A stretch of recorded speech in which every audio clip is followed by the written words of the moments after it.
오늘 같이 함께 나눌 말씀입니다. 디모데후서 1장 1절에서부터 5절의 말씀입니다.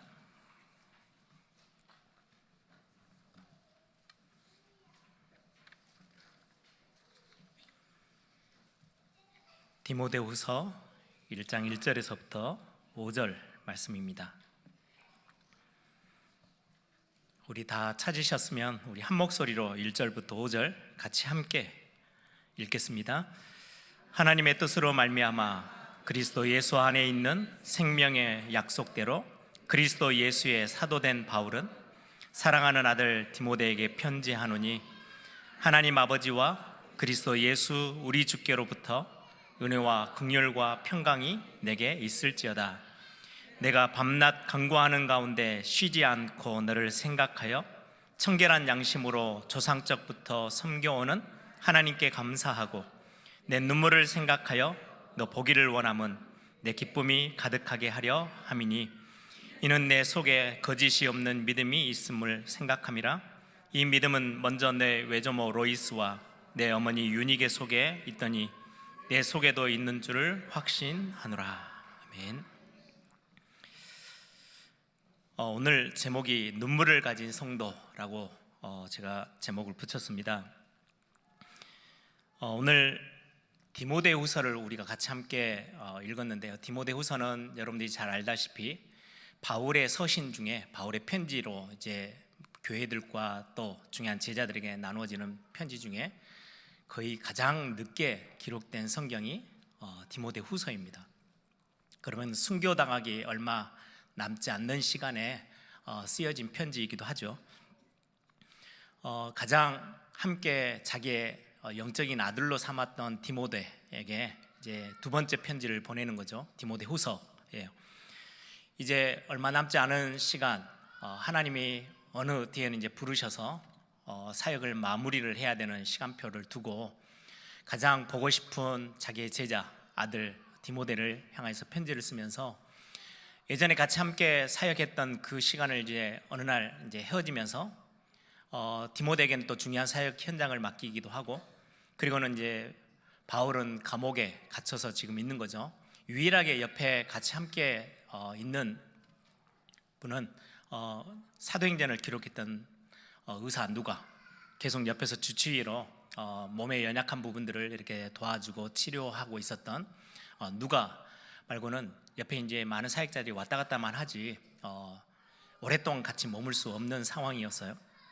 그래서 오늘 본문에 보면 내가 밤낮, 3절에 보면 밤낮 간구하는 가운데 쉬지 않고 너를 생각하여, 디모데를 계속 밤낮 보고 싶어 하는 바울의 마음을 표현하고 있어요. 청결한 양심으로 조상적부터 섬겨오는 하나님께 감사하고 내 눈물을 생각하여, 여기에 눈물이라는 단어가 나오죠. 단순히 보고 싶어서 외로워서 흘리는 눈물은 아니에요. 같이 함께 생명 걸고 사역했던 디모데, 그리고는 그 복음의 열정 속에서 함께했던 그 사역들, 모든 현장들이 다 떠오르는 눈물 아니겠어요? 그런 어떤 눈물들을 가지고 디모데가 바울을 떠나갈 때 참 많이 슬퍼했던 것 같아요. 같이 함께 동역하고 사역하고 같이 죽음의 위기를 넘어서고 많은 핍박 속에서도 복음 운동을 지속 같이 함께 했던 그 제자 중에 제자 디모데, 그 디모데가 바울과 마지막 인사를 나누면서 헤어졌을 때 흘렸던 그 눈물, 그냥 단순히 보고 싶다를 넘어서서 굉장히 중요한 많은 의미가 담겨져 있는 대목이겠죠. 사람들은 되게 웃는 걸 좋아합니다. 그래서 웃으면 복이 와요, 이런 문구로 이렇게 TV에도 제목이 돼서 예전 제 어렸을 때는 그런 프로그램도 있었던 것 같아요.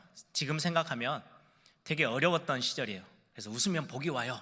지금은 그 말을 해도 젊은 애들이 별로 반응이 없을 거예요. 잘 사는데 뭐. 예전엔 또 웃으면 건강해요, 건강해져요. 이거는 몸이 되게 연약한 분들에게는요 되게 맞는 이야기인데, 나 건강한데 뭐, 이런 사람들에게는 그렇게 특별하게 이렇게 자극이 되어지는 그런 이야기는 아니에요. 그래도 아무튼 웃는 거 참 좋아요. 저는 이렇게 가끔 한 번씩 드라마 뭐 영화 이렇게 보면 좀 이렇게 막 앉아가지고 질질 짤고 이런 드라마는 되게 싫어해요. 보다가도 돌려요. 괜히 내 시간을, 아까운 시간을 이렇게 해서 다른 사람 우는 모습 보고 있을 이유는 없다, 뭐 이런 생각에. 그리고는 저는 막 이렇게 치고받고 하는 거나 아예 막 긴장감 있는 그런 영화들을 이렇게 보고 더 이렇게 밝은 TV 프로그램에도 예전에 주일날 예배 마치면 꼭 시간, 그 뒤 시간에 집에 들어가면 이제 개그 콘서트 뭐 이런 거 있어. 그럼 그건 봐요. 아, 재밌어서 그냥 스트레스 풀 수 있으니까. 우는 거는 이렇게 되게 제가 즐겨 하지 않지만, 오늘 성경에서 말하는 이 눈물이라는 거는 단순히 슬픔의 단계를 넘어서 있는 굉장히 중요한 소통에 관련된 부분이기도 해요. 자녀들과 내 주변에 있는 굉장히 귀한 사람과 웃음이 통한다, 그렇게는 잘 안 쓰죠. 눈물이 통한다, 이거는 굉장히 속 사정까지 다 소통되어지는 그런 모습들을 표현하는 단어이기도 해요. 눈물은 진실을 나타내는 단어이기도 하기 때문에 눈물이 이렇게 통하고, 뭔가 저 사람의 눈물을 내가 알아, 저 사람이 웃는 모습을 알아, 이거는 조금 자주 쓰는 용어는 아니에요. 눈물을 안다라는 거는 그 사람의 아픔도, 그 사람의 상황도, 뭔가에 감춰져 있는 부분들을 누군가 몇 사람은 알고 있다, 뭐 이런 때 쓰는 단어들이죠. 부모와 자녀 사이에서도 부모님이 뭔가 마음속에 담고 있는 거 아는 거, 또 자녀들이 무엇 때문에 힘들어하고 무엇 때문에 울고 있는지를 아는 부모라면 굉장히 자녀를 사랑하는 부모이겠죠. 학교 안에 선생님과 제자 사이에서도 마찬가지예요. 눈물을 난다? 지금 학교에서 무슨 성적 위주로 가는 그런 사회 속에서는 절대 통하지 않는 단어예요. 제자의 눈물을 알고 선생님의 눈물을 안다, 그거는 정말 그 안에 진한 뭔가의 어떤 관계 속에서 일어나는 단어들이에요. 하나님과 나와의 관계 속에서도 하나님이 나의 눈물을 난다, 찬양 가사에도 몇 가지 그런 가사들이 있어요. 그 말은 그냥 내가 울고 있는 그 모습을 하나님이 보셨다, 이 정도를 표현하는 게 아니고, 정말 내 마음이 어디에 아파하고 무엇 때문에 이렇게 힘들어하는지를 하나님 너무 잘 알고 계셔, 그런 어떤 표현이겠죠. 하나님이 우리의 눈물을 알고 우리를 공감하신다는 것은 굉장히 중요한 영적 관계 속에서 일어나는 부분이에요. 저와 여러분은 그러면 어떤 눈물을 우리는 가지고 있어야 할까요? 보통 우리는 내 자신에 대한 눈물을 참 많이 흘려요. 나는 왜 이렇게 잘 안 되지? 나는 왜 잘 할 줄 아는 게 별로 없지? 내 상황은 다른 사람들과 비교했을 때 너무 많이 어렵고 힘들고 뭔가 잘 풀리지 않고, 왜 그럴까? 그럴 때면은 정말 뭔가 슬퍼지고 우울해지면서 눈물을 흘리기도 합니다. 나는 왜 이렇게 연약하고, 왜 나는 가난하고 무능할까? 왜 내 상황은 다른 사람과 비교했을 때 너무나도 어려움 가운데 지금 처해 있을까? 우리는 그런 부분 때문에 눈물을 흘리기도 합니다. 저는 필요 없는 눈물이 아니라고 생각해요. 필요해요. 그러면서 자기를 더 이렇게 다잡을 수 있으니까요. 그런데 사실은 그렇게 썩 가치가 너무 높은 눈물은 아니에요. 굳이 그 눈물을 흘리지 않아도 되는 눈물들이기도 해요. 여러분, 육신적인 눈물 필요하지만 계속해서 그 눈물을 흘리고 있다면 우울해지기만 하고 힘이 빠지는 거지, 뭔가 나에게서 대단한 힘이 생기는 눈물은 아니에요. 다른 사람과 상황 속에서 섭섭한 일을 당했을 때 흘리는 눈물, 뭔가 억울한 일을 당하든지 기분이 상한 말을 들었을 때 흘리는 눈물은 가끔 필요는 하지만, 그걸 계속해서 지속적으로 그 눈물 속에 빠져 있다면 삶에 그렇게 도움이 되어지지는 않아요. 제가 참 감사하고 진짜 은혜 중에 은혜는, 제가 대학생 시절에 청소년들 수련회를 앞에 두고 학생들끼리 모여서 밤새 기도하면서 서로 나눴던 기도 제목 중에 하나였어요. 그런 어떤 우리 같이 함께 기도회를 인도하던 우리 리더 되는 우리 그룹들이 그런 기도 제목들을 이제 나누기 시작한 거예요. 항상 우리는 눈물을 흘리면 주로 나를 향한, 내 환경과 내 상황 때문에 흘리는 눈물이 너무 많은데, 나 때문에 눈물로 막 기도할 때도 많았는데, 우리 앞에 놓여 있는 지금 수백 명의 청소년들이 수련회로 왔을 때 정말로 그 영혼들을 바라보는 하나님의 마음은 어떨까? 그 하나님의 눈물은 어디를 향하고 있을까? 하나님, 그걸 좀 알게 해달라고. 나를 위해서 우는 눈물 말고 우리 앞에 하나님이 지금 보내주신 이 영혼들을 향한 하나님의 마음과 하나님의 그 뜨거운 중심들을 우리가 알고 그 아이들을 위해서 울 수 있는 눈물을 우리에게 좀 달라고, 그렇게 기도했던 대학 1학년, 2학년, 3학년 때 그 시간들이 저는 이 메시지를 준비하면서 생각이 났어요. 진짜 은혜죠. 어떻게 그런 생각을 하고 그런 기도 제목들을 품고 매일 밤 수련회를 준비하면서 진짜 진한 눈물, 하나님 앞에 하나님의 마음과 하나님의 눈물을 좀 알게 해달라고 기도했던 그 기도가 어떻게 보면 지금 한 30년이 넘어 지나면서 저를 지금 이 자리에 서 있게 했던 가장 순수했던 어떤 마음 중에 하나가 아닐까라는 생각이 되어집니다. 참 저의 어떤 생각의 기준들을 하나님이 정말 많이 바꾸셨어요. 여러분, 주인과 손님은요 좀 달라요. 뭔가 문제가 생기면은요 그걸 틀어잡고 울며 그걸 어떻게든지 회복시키려고 하는 사람은 주인이에요. 손님은요, 밖에서 구경하는 사람은요, 뭐 문제가 생기면요 손가락질하든지 그냥 입으로 몇 마디 떠들고 가는 정도 수준에 머물잖아요. 절대 그것 때문에 같이 눈물을 흘려서 울 수 있다라는 거는요, 진짜 주인 그 어떤 중요한 내 것이라는 느낌이 없을 때는요 그게 불가능해요. 교회 사역에서도 마찬가지예요. 교회에 어려움이 올 때가 있잖아요. 교회 위기가 올 때도 있어요.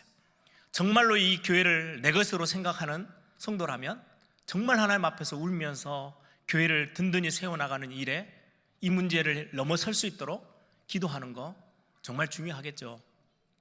그런데 그냥 교회에 왔다 갔다 말 그대로 옛날에 우리 많이 썼던 예배 보러 왔다 갔다 하는 성도라면 그냥 굳이 이 교회에 문제가 위기가 당했는데 있을 이유가 없잖아요. 다른 교회 옮겨가면 되고 그냥 입방아 찍으면 되고 그냥 손가락질하고 비난하면 끝나는 거예요. 근데 정말로 내가 사랑하는 가정이고 내 교회고 내가 지금 처해 있는 그 현장이라면 울 수 있는 눈물이 반드시 있겠죠.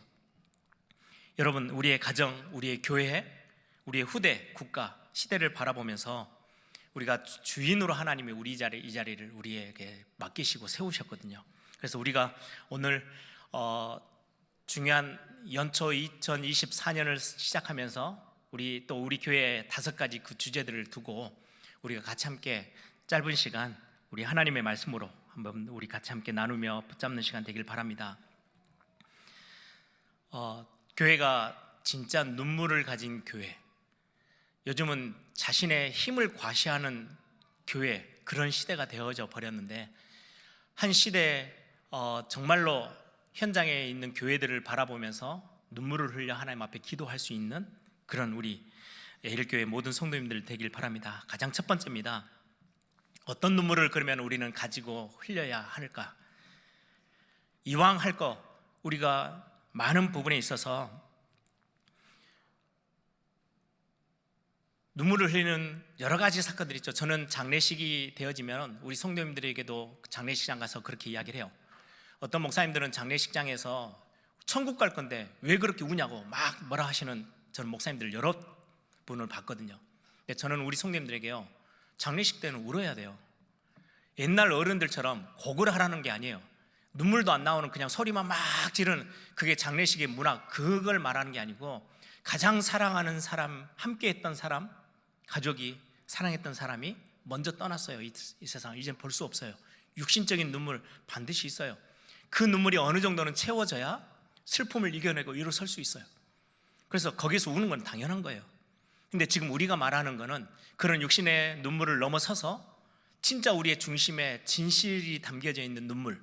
어떤 눈물이요? 첫 번째가 구원의 감격에 흘리는 눈물을 반드시 가지고 있어야 해요. 제가 신학교 다닐 때 전에도 말씀드렸지만 오늘 찬송가 불렀던 310장, 아 하나님의 은혜로 이 쓸데없는 자 왜 구속하여 주는지 난 알 수 없도다. 이 찬양을 수업 시간에 한 교수님이 이제 수업하러 들어오면 책 뭐 이렇게 자료들 이렇게 잔뜩 들고 오세요.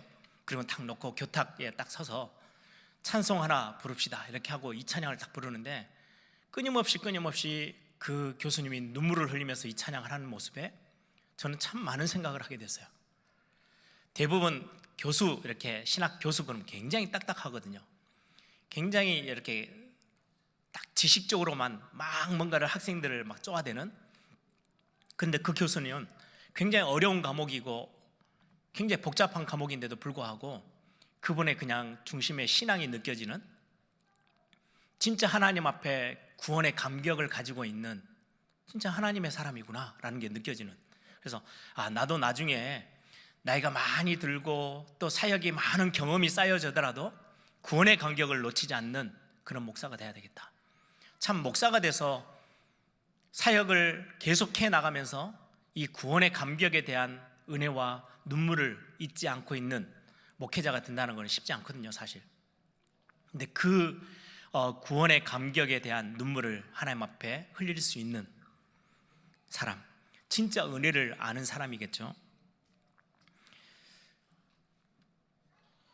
절대 불가능했던 우리의 모습에서 전적인 죄인, 완전 죄인이었던 우리를 하나님이 살리셨어요. 우리를 구원해 주셨어요. 저는 말씀을 준비하다가 이 대목이 나오면 정말로 하나님 앞에 참 많이 눈물을 흘리면서 제 고백부터 먼저 다듬어 가요. 성도님들에게 말씀을 전달하는 기계가 아니기에 나에게서 구원의 감격들이 언제든지 건드려졌을 때 하나님 앞에 감사하고 은혜를 고백할 수 있는 시간, 나 같은 죄인 살리신 그 은혜 놀라워. 나 같은 죄인, 저는 진짜로 내가 하나님 앞에서 아무리 애를 쓰고 몸부림쳐도 구원에 전혀 한 발짝도 갈 수 없는 죄인이었던 나를 하나님이 나를 먼저 찾아오셔서 품으신 것, 저는 그게 가장 중요한, 우리가 신앙생활함에 있어서 가장 첫 번째 돼야 될 부분. 그래서 저는 새 가족을 만나면 그 이야기부터 합니다. 신앙생활을 열심히 하는 게 아니고 하나님이 나를 먼저 찾아오신 그 구원에 반응해 가는 거. 그러다 보면 내가 받은 구원이 어떤 구원인지를 알면 점점 말씀에 더 귀를 기울이게 되고 하나님의 은혜를 더 많이 사모하고 그 은혜 속에 깊이 들어가야 그때 나오는 게 진짜 헌신이고요, 그때 나오는 게 진짜 사명이에요. 구원의 간격과 상관없이 막 사명만을 막 주어지면 굉장히 뜨겁게 열정적으로 일어설 수는 있어요. 그런데 지속하기는 힘들어요. 우리가 평생을 두고 하나님 앞에서 우리에게 맡겨진 중요한 사명과 헌신을 끝까지 바르게 인도받을 수 있는 굉장히 중요한 게 우리가 받은 구원에 대해서 바르게 아는 거예요. 내가 노력해서 얻을 수 있는 단 한 개도 없어요. 전적인 하나님의 은혜. 그래서 하나님의 은혜로, 이 은혜는 선물이라고 성경은 말씀하고 있죠. 절대 불가능한 상태에서 완전히 축복의 자리에 가장 가능한 시간표 속으로 우리를 부르신, 그게 복음이고 그게 그리스도의 어마어마한 능력입니다. 그래서 요즘 계속 마가복음 같이 말씀 나누는 중에 여러분들이 진짜 복음의 새로운 시작, 정말로 새롭게 시작해 보시기 바랍니다. 그냥 알고 있는 복음이 아니고 정말 나는 절대 불가능한 상태의 사람이었는데 하나님이 나에게 절대 가능하도록 복음의 어마어마한 능력을 나에게 허락하셔서 이걸 보고 은혜라고 하는 거야. 여러분들이 이 복음에 대한, 구원에 대한 진정한 감격의 눈물, 여러분들이 꼭 잊지 않고 직분이 더 커지면 커질수록, 교회 안에서 맡은 사역이 많아지면 많아질수록 일에 능숙해지는 게 아니고 구원의 감격이 더 커지는, 저는 그래서 우리 사역 같이 하는 제가 이제 그래도 좀 쉽게 말할 수 있는 우리 교육자들, 제 후배격에 있는 우리 교육자들에게는 정말 많이 다루는 부분 중에 하나예요. 진짜 하나님 앞에서 내가 먼저 은혜 속에 깊이 들어가지 않으면 옛날 어른 목사님들이 말했던 싹군 목자, 진짜로 그렇게 돼요. 껍데기만 자꾸 일로만 채워져 가는, 얼마나 불쌍한 인생이에요. 하나님 앞에서 구원의 감격과 구원의 은혜가 넘치지 않는다면. 여러분들이 복음의 영원한 우리 작품을 남기자, 지금 올해 표어죠. 어떤 작품이요? 진짜 복음의 걸작품으로 하나님이 여러분들을 은혜 속에 부르셨거든요. 이게 내 안에서 진짜로 아멘이라고 고백되어지는 구원의 감격의 눈물을 가진 하나님의 사람. 두 번째입니다. 복음을 모르는 현장을 보면서 눈물을 흘릴 수 있는 성도, 굉장히 중요해요. 내가 구원받았으니까 이제 다 됐어가 아니고 복음에는 반드시 내 주변을 바라보게 하는 굉장한 능력이 있어요. 복음을 전하지 않으면 절대 안 되어지는 우리 내 바로 옆에 있는 재앙 만난 현장들이 있어요. 재앙을 막을 길이 복음밖에 없기 때문에 이 안타까운 현장들을 바라보면서 눈물을 흘릴 수 있는, 저는 그냥 이렇게 복음 전해야 돼, 그게 막 사명으로만 다가왔던 어느 날이 있었어요. 그래, 복음 전해야지. 복음 모르는 사람들한테 복음 전해야 돼. 나는 그것 때문에 신학교에 왔고 그것 때문에 나는 주의 종이 될 거야. 근데 어느 날 하나님이 저를 건드리시는데 사명이 아니고요, 뭔가 하나님의 마음을 저 마음에 이렇게, 그게 저의 기도 제목이었고 저희 같이 함께 사역했던 팀들의 기도 제목이 하나님 마음을 좀 알게 해달라고. 근데 어느 날 하나님은 거룩하신 하나님이시고 하나님의 당연히 영광 받으셔야 될 하나님이신데, 창조주 하나님이시고 우리의 모든 생사복의 주인, 주관자 되시는 그 하나님이신데, 세상 사람들 말고요, 하나님 앞에 구원받고 이 복음 운동해야 될 교회들이 얼마나 많은 자기 자신의 중심되어져서 움직이는 그 모습 때문에 하나님의 영광에 다 기스내고 하나님의 영광을 완전히 땅바닥에 다 떨어뜨리고 짓밟고 다니고 있는 그 모습이 저의 가슴을 얼마나 막 울분이 있게끔 눈물을 나게끔 저를 건드리는 말씀이 있었어요. 어느 날 하나님이 이것 때문이라면 하나님 저를 한번 사용해 주세요.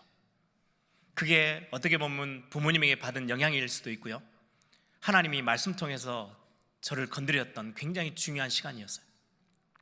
그냥 전도해야 돼, 이게 사명이 아니고 정말 하나님을 떠나 있는 그 현장이 얼마나 저의 가슴을 치고 압박해 들어오는지, 하나님은 이 상황을 보면서 얼마나 많이 아파하실까. 하나님이 만드신 하나님의 최고의 작품들이 하나님과는 상관없이 등을 쥐고 사단에게 완전히 종노래 돼서 질질 끌려다니고 있는 그 현장이 제 가슴에 이렇게 팍 치고 들어오면서 그냥 나는 구원받았으니까 너무 좋아, 이게 아니고요, 그 하나님의 영광과는 점점 멀어지고 있고, 교회라고 세워놨는데 교회들은 하나님의 영광을 완전히 발로 짓밟고 자신들의 이름만을 높이고 있는 그 모습이 신학생 때, 정말 순수했던 학생 때, 이게 제 가슴에 부딪혀 오는데요, 정말 하나님 앞에 울며 하나님 앞에 소리치며 기도했던 그 시간이 기억이 나요. 하나님, 나는 제가 막 말주변이 좋은 것도 아니고 대단한 실력이 있어서 막 전도를 잘하는 사람이 될 수는 없어도 이 마음만은 잊지 않고 전도로 때문에 내 인생이 살아가는 그런 인생으로 저를 이끌어 달라고. 복음이 없는 현장을 놓고 여러분들이 울 수 있는 눈물이 있다면 하나님은 절대 여러분들의 인생을 그냥 두지 않으실 겁니다. 오늘 눈물을 가진 성도, 전도의 가장 중요한 영원한 작품은요, 여러분들이 전도자의 삶을 살아가는 삶인데, 사명으로 막 뜨겁게, 저는 우리 훈련받는 분들, 전도 훈련 많이 받는 분들 중에 이 복음 현장, 복음이 없이 하나님과 멀어져가는 현장 때문에 눈물로 가슴에 눈물을 흘리면서 현장을 뛰는 그 사역자보다는 뭔가 훈련이 잘 되어져 가지고요, 전도에 굉장히 익숙해서 사명에 막 불릴 듯이 그 사명이 뜨거워져서 현장을 막 정신없이 뛰어다니는 사역자들을 너무 많이 봤어요. 저는 저게 맞을까? 하나님이 원하는 게 저게 맞을까? 당연히 전도 현장에 그 뜨거운 열정들을 가지고 사명감을 가지고 뛰는 게 당연한데, 그게 진짜 저 속에 있는 마음이 하나님이 원하는 마음일까? 라는 생각을 가끔 해요. 왜? 하나님이 저를 건드렸을 때는 사명감으로 건드리시는 게 아니었어요. 그냥 하나님의 마음이 느껴졌어요. 하나님, 난 너무 부족한데 그 마음 때문에 하나님이 나를 전도자로 살아 그러면 저 전도자로 한번 살아볼게요. 이게 저에게 신학생 때 초기에 저에게 부딪혀왔던 하나님의 마음이에요. 지금도 저는 그 마음을 잊지 않으려고 몸부림쳐요. 기술적인 전도자가 아니고 기술적으로 훈련 많이 받아서 굉장히 뭔가 테크닉이 좋아서 이럴 때는 전도 이렇게 해야 되고 저렇게 해야 되고 이런 사람 말고 진짜 하나님의 마음에 울 수 있는 사람, 진짜 복음 아니면은 저 현장은 돌아올 길이 없잖아요. 그런데 하나님이 창조하신 하나님의 사람들이 하나님을 대적해서 손가락질하고 있는 그 현장, 그러면 교회라도 제대로 복음 깨닫고 진짜 이 복음 운동에 사활을 걸어야 될 건데 교회들은 전부 다 자기 자랑하는데 온통 관심이 쏠려 있는 그 현장을, 두 현장을 하나님 보게 하셨어요. 저는 지금도 수준이 안 되지만 그 마음을 안 잊으려고 말씀 들을 때마다, 말씀 또 훈련 받을 때마다 그 마음으로 훈련 받으려고 애를 써요. 세 번째입니다. 우리가 흘려야 될 눈물. 여러분, 시대 흐름, 세계 현장을 보면서 흘리는 눈물, 선교의 눈물이죠. 여러분, 세계는, 우리는 선교 이렇게 하면 굉장히 우리하고는 좀 거리가 좀 멀리 있는 게 사실인데, 요즘 들어서는 그게 이제 피부에 와 닿을 만큼 선교가 멀리 있지 않아요. 세계 복음화가 멀리 있지 않아요. 요즘 막 여기저기서 전쟁 터지고 막 이런저런 많은 세상에 어려운 일들이 많이 생기죠. 예전에는 뉴스에 한번 다뤄지는 저 어디 우리나라하고 멀리 있는 저 아프리카에, 저 중남미에, 뭐 저 동유럽에 그런 전쟁이 터졌대, 이렇게 그냥 넘어갈 수 있는 상황이었는데 지금 그렇잖아요. 당장에 어제 전쟁이 터지면요, 오늘 우리는 당장에 기름값 올라요. 굉장히 많은 부분에 우리 피부에 와닿을 많은 어려움들이 갑자기 찾아와요. 주식시장이 갑자기 막, 저는 주식을 할 줄은 모르지만 그것 때문에 막 굉장한 많은 사람들이 어려움을 당해요. 저는 환율에 좀 예민해요. 그래서 매일같이 환율을 봐요. 왜요? 저희가 이제 미국에 있으면 어쩔 때는 학비도 보내야 되고 뭐 생활비도 달라고 하면 줘야 되는데, 환율이 높으니까 어떻게 환전을 못하고 그냥 쩔쩔 맬 때가 정말 많아요. 그러면 매일 보면 이게 왜 안 내려가지? 안 내려가는 이유가 있거든요. 여기저기서 싸움 전쟁하고 있으면 절대 안 내려가요. 이게 막 속이 타요. 여러분들 세계 현장이 나하고는 굉장히 요즘 가까워져 있어요. 그 정도가 아니고요, 여러분 영적인 눈을 떠서 보면 다른 나라에서 일어나고 있는 많은 영적인 문화들 100% 금방 우리의 피부에 와닿게끔 우리의 후대들에게, 우리의 나라에 영향을 줘요. 여러분, 코로나 바이러스 보세요. 예전처럼 어디에서 무슨 뭐 전염병이 돌았단다 그럼 우리가 뉴스로 끝내는데요, 이 코로나 바이러스를 기준으로 해서요, 한 번 이게 한 곳에서 빵 하더니요, 전 세계가 그냥 다 마비돼 버렸어요. 그 정도로 속도도 빨라지고 사람들의 왕래도 빨라지고 이제는 전 세계가 하나처럼 움직이는 시대가 돼버렸어요. 우리가 선교에 눈을 뜨지 않으면 여지없이 우리는 영적으로요, 똑같은 영향력 속에 빠르게 들어와요. 예전에 제가 이 신학 공부하면서 이제 막 이렇게 하다가 처음 일본이라는 나라를 가게 됐어요. 일본 선교를 갔더니 거기에서 이렇게 길을 지나가는데 오락실이 하나 있더라고요. 오락실 갔더니 화살표가 앞뒤로 이렇게 4개 있었는데 거기서 막 발을 디디면서 춤추면서 막 게임을 하더라고요. 저는 처음 봤어요, 그 광경을. 야, 저런 게임이 있네. 막 음악이 막 나오고, 저거 어느 순간에 한국 들어오겠다? 이게 몇 개월 되지 않아서 한국에 완전 유행처럼 번지는데요, 이게 문화가 그렇게 속도가 빠르구나. 여러분들 눈에 보여지는 정도가 아니고요, 이게 바깥에서 좋은 것뿐만 아니라 영적으로 완전히 해로운 모든 문화들도요, 어느 순간에 이게 전 세계가 빠르게 돌아가기 때문에 전달해 오는 속도도 굉장히 빨라요. 재앙의 문화들도요, 전달해 오는 게요, 굉장히 빨라요. 예전에 한때 이제 같이 신학 공부했던 친구가 갑자기 신학을 공부를 그만두고 자기는 사업을 해서 기업을 세우겠대요. 그리고는 자기는 지금 당장 필리핀을 간대요. 필리핀 가서 뭐 하려고 그랬더니, 필리핀은 우리나라보다 한 발 늦게 모든 게 이렇게 유행하기 때문에 그때 당시 우리 한국에 막 땅 막 사서 막 하는 부동산 이런 사업이 굉장히 활성화됐었거든요. 지금 필리핀 가서 땅을 사놔야 얼마 지나면은 떼돈을 벌 수 있대요. 그리고는 신학을 그만두고는 필리핀을 가더라고요. 한참을 있다 왔어요.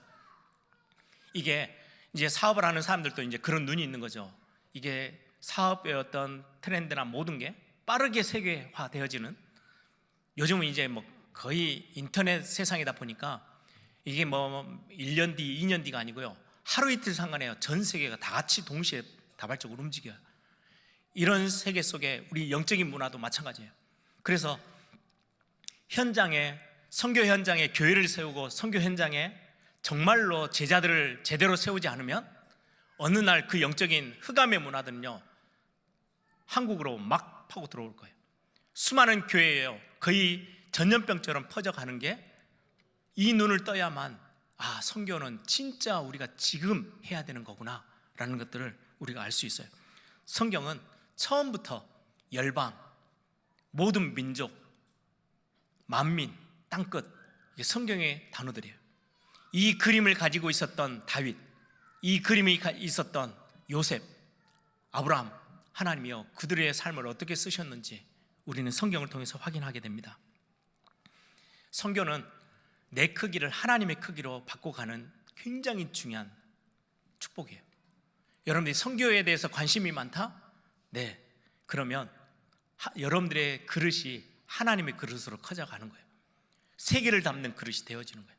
그릇이 크면 받을 응답도 커지고요, 그릇이 크면 하나님이 맡길 일도 커져요. 그래서 여러분들이 반드시, 저는 우리 에일교회 가장 마지막 목표가 뭔지 아세요? 가장 힘있게 선교하는 교회, 복음운동에서 선교까지 그릇을 준비해서 정말로 제대로 된 선교 해낼 수 있는 교회, 저는 제 어떤 목회의 마지막 힘을 다해서 제가 힘을 쏟을 마지막 방향은 선교예요. 진짜 교회다운 교회는 전도와 선교에 올인할 수 있는 교회. 여러분, 네 번째 우리가 흘려야 될 눈물입니다. 다음 세대를 보면서 흘리는 눈물이 있는 사람. 제가 한 2주 전인가요? 부산에 잠깐 모임이 있어서 갔어요. 예전에 같이 함께 공부했던 신학생들, 같은 동료들, 목사님들. 근데 그때 그런 이야기를 하더라고요. 불법 스포츠 도박, 인터넷으로 하는 스포츠 도박, 그 시장이 어마어마해요. 도저히 헤아릴 수 없는 돈이 거기서 움직이는데, 거기에 가장 핵심되어지는 그 돈을 가장 많이 투자하고 가장 많이 그 스포츠 도박에 이렇게 개입되어져 있는 대상이 누군지 아세요? 초등학생이래요. 초등학생이 오면 스포츠 도박, 그 인터넷 도박을 할 수가 없대요. 그 정도가 아니고 돈을 갖다 집어넣는 애들도 어마어마한 숫자인데, 그걸 운영하는 아이들도 전부 다 초등학생들이 대부분이래요. 지금 이 시대가요, 우리 후대요, 우리 어른들은 전혀 눈도 못 뜨고 있는 현실 속에서 우리 아이들이 전부 다 활용당해서 멸망의 길을 막 달리고 있어요. 예전에 지금은 이제 지나간 이야기처럼 들려지는 음란, 마약, 이게 전부 다 이제는 거의 우리의 초등학생들 시장을 다 파고 들어와 있어요. 제가 예전에 부산에서 신학교 다닐 때, 부산은 일본과 가깝잖아요. 벌써 30년 전 이야기잖아요. 그때 부산의 서면이라는, 우리 광주로 충장로 같이 옛날 이렇게 번화가 있는 그런 동네예요. 아침에 이제 막 저녁에는 온통 술집들이 얼마나 번쩍번쩍 하는지요. 젊은이들이 와서 놀고 가는, 밤을 새서 노는. 그리고는 이제 새벽이 되어지면 청소하시는 아저씨들이 와서 온 도시를 이제 청소를 다 새벽에 다 하잖아요. 하고 나면 마약 주사기가 몇 가마씩 나온대요. 그때만 해도 심각하다고 말할 만큼. 근데 지금은 그 정도가 아니고 아예 뉴스에 얼마나 이게 자주 등장하는 말이 되어지는, 우리 한국이 마약의 청정 지역이 아니에요. 굉장히 빠르게, 그것도 다 젊은 아이들 속에서, 어른들이 아니고 젊은 애들 속에서, 뿐만 아니라 학업에 완전히 묶여있는 우리의 아이들 현장. 여러분, 우리 한국에 지금 출생률이 너무 낮다고 오늘 또 보니까 대통령실에서 이제 긴급 굉장한 선포를 막 해가면서 우리나라 살려야 된다고 이렇게 하고 있던데요. 이거 하려면은요, 근본부터 바꿔야 돼요. 여러 가지 학업의 성공을 목적으로 하는 그런 가르치는 교육 다 바꿔야 돼요.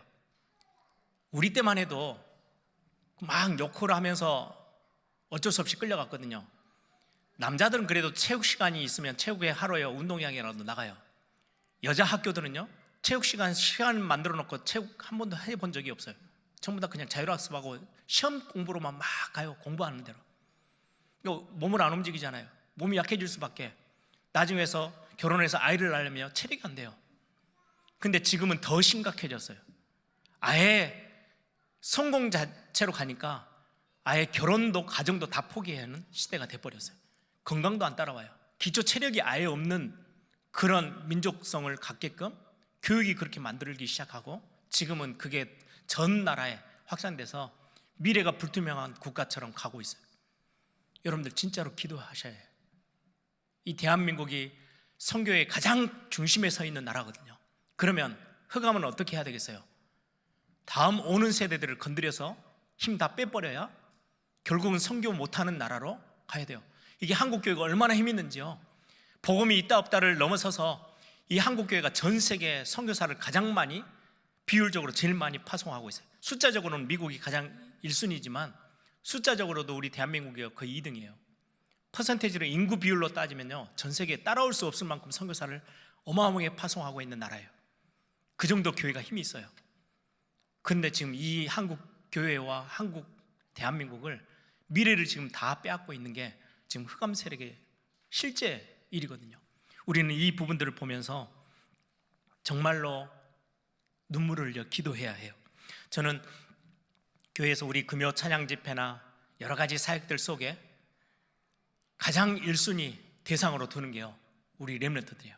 우리의 자녀들이 찬양 문화에 반응하고 자기들의 입술을 열어서 찬양하는 데 익숙해지고 귀에 이어폰을 꽂고 음악을 듣는데 세상 음악보다 찬양이 더 많이 귀에 이렇게 들려져 오게 만드는 그런 어떤 후대 사역, 교회가 우리 청소년들에게는 좀 쉼터가 되어지고 쉴 수 있는 공간, 뭔가 여기 오면 막 훈련으로 막 들들 볶는 그런 교회 말고 진짜로 이 교회가 자기들이 영적으로든 육신적으로든 뭔가 쉼을 얻을 수 있는, 마음에 뭔가 평안함을 얻을 수 있는 그런 에일교회, 여기 와서 자기의 미래에 대한 많은 그림들을 찾아내 보려고 도전해 볼 수 있는 교회, 선배와 중직자들과 전문인들을 만날 수 있는 그런 뭔가의 장이 되어지는 곳, 우리 교회가 앞으로 도전해야 될 굉장한 많은 숙제가 남아있는 부분이기도 하죠.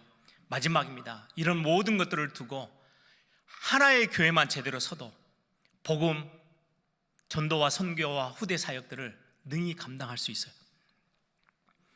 예수님 당시에 예수님이 성전을 보면서 제일 크게 소리냈던 부분이요, 교회가 왜 만면이 기도하는 집이어야 할 이 교회가 왜 장사하는 교회로 바뀌었냐는 거예요.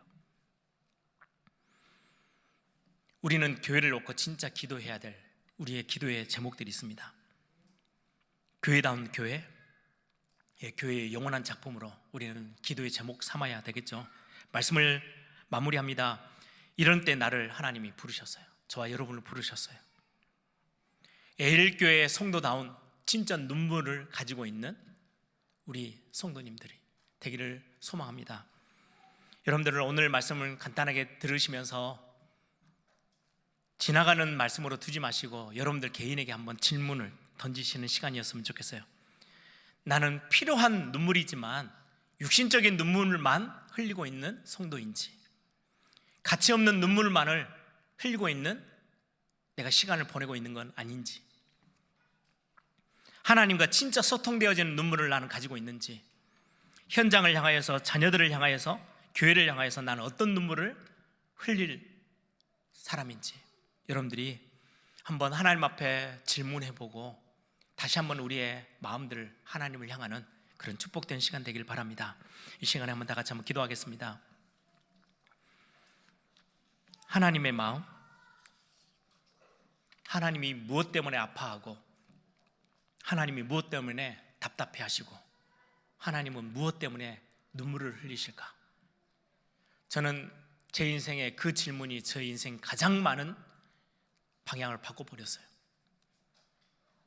교회를 바라보면서, 현장을 보면서, 내 다음 세대를 바라보면서 나는 그러면 하나님 뭐 하면 될까요? 라는 이 질문에 정말로 하나님이 원하는 눈물이 뭔지, 하나님의 마음이 어디를 향하고 있는지, 사역도 잘 못하고 부족한 게 참 많고 능력도 그렇게 크지 않은 사람이지만 하나님의 마음은 뜨겁게 잘 알고 하나님이 품고 계시는 그 눈물을 진짜 알고 그걸 향하여서 마음에 담고 기도할 수 있는 하나님의 사람, 하나님 나를 거기에, 그 자리에 하나님 서주세요.